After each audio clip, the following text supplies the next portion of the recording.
Hello, and welcome to the Feebly Brush. This video marks the beginning of a longer process, not just a drawing series, but a record.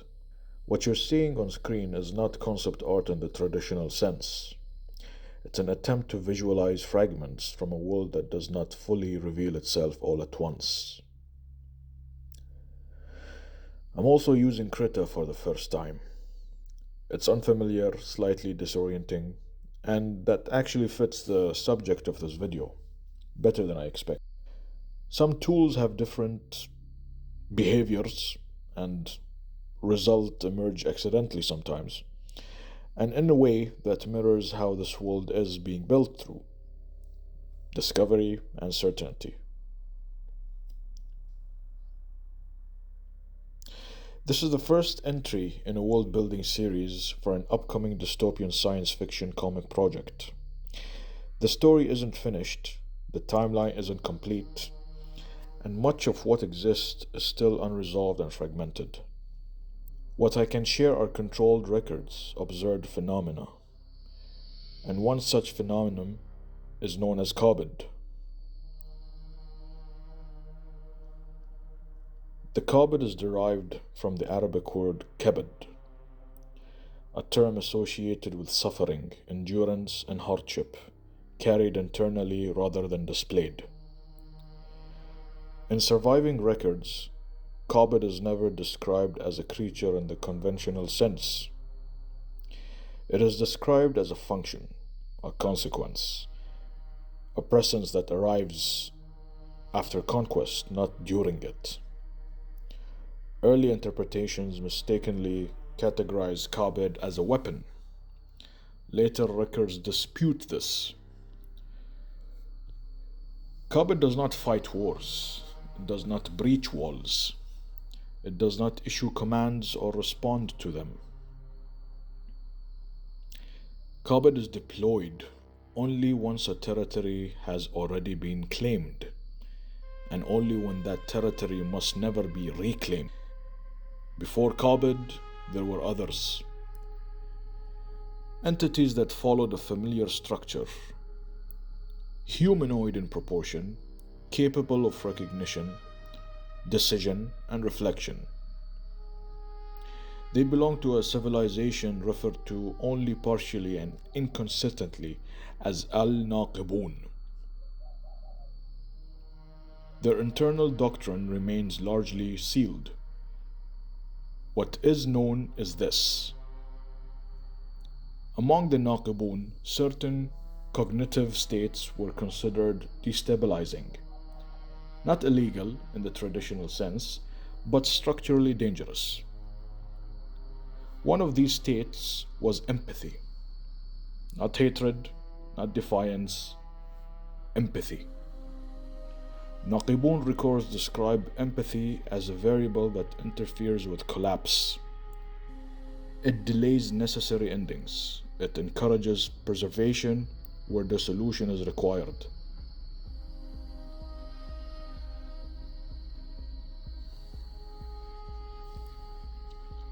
Civilizations, according to their philosophy, do not fail because of cruelty. They fail because they hesitate. And hesitation, when allowed to propagate, leads to stagnation, to permanence. Those who demonstrated sustained empathetic deviation were not executed. They were corrected. What followed is never fully described in a single source. Texts disagree. Terminology shifts. Entire procedures are redacted or replaced with symbolic language.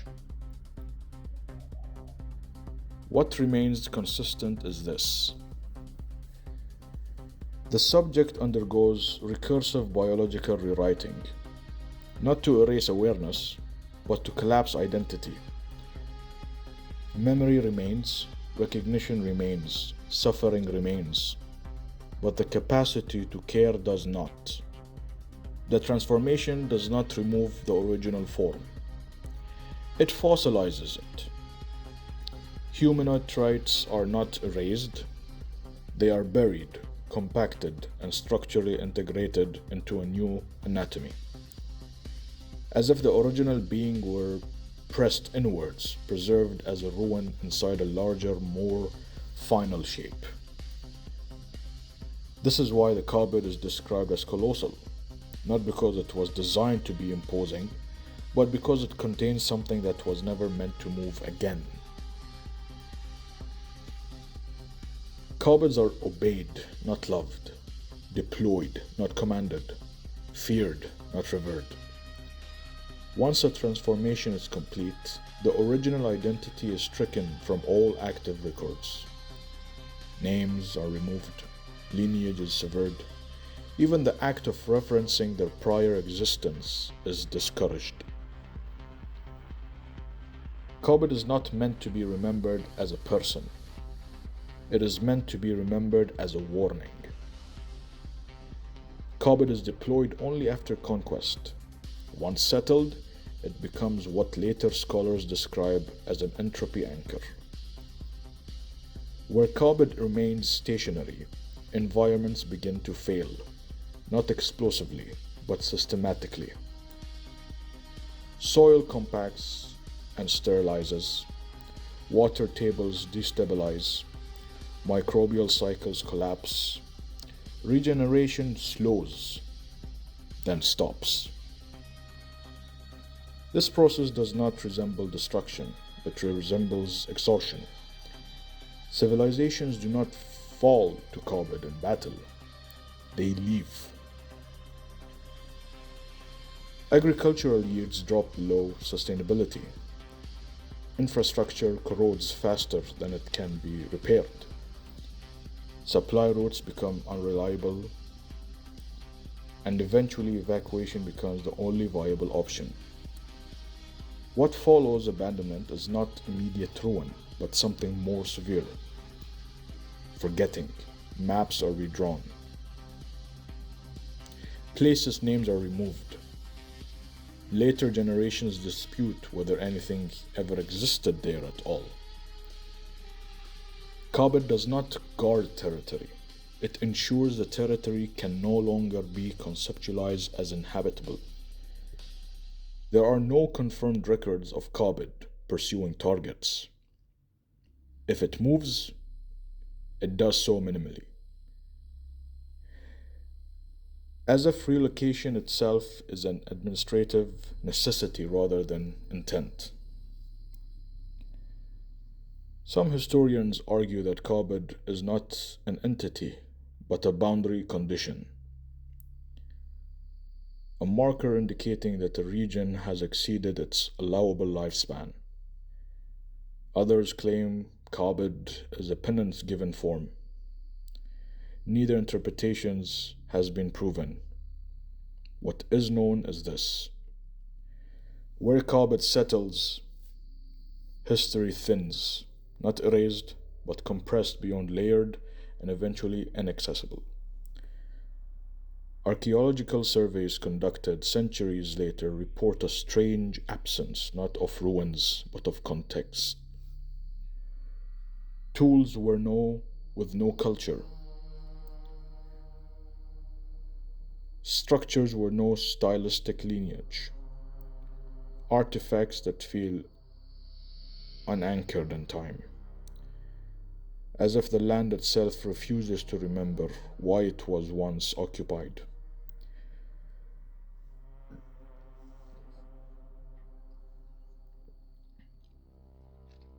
Whether Kabid experiences suffering is still debated. Some texts imply that suffering is the point. Others suggest the suffering is simply a byproduct. Kabid was not designed to be cruel.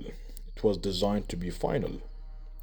This raises an uncomfortable question: if empathy delays collapse, and collapse is inevitable, then is Kabid a punishment or a correction? Kabid is not the first instrument used by the Naqibun, and it is not the most severe, but it is among the most enduring, because Kabid does not end civilizations, it ensures they are never reborn in the same place. In future entries, I'll be exploring related records, some of which contradict what you've heard here. Others that suggest KABID is only one layer in a much larger regulatory structure. For now, this is all that I can be sharing with you. Not because more doesn't exist, but because some systems are not meant to be observed all at once. If this kind of slow atmospheric world building interests you, if you enjoy piecing together fragmented histories and unfinished truths, consider subscribing. This is only the first record, and KABID is not the end. Thank you for watching. Bye bye.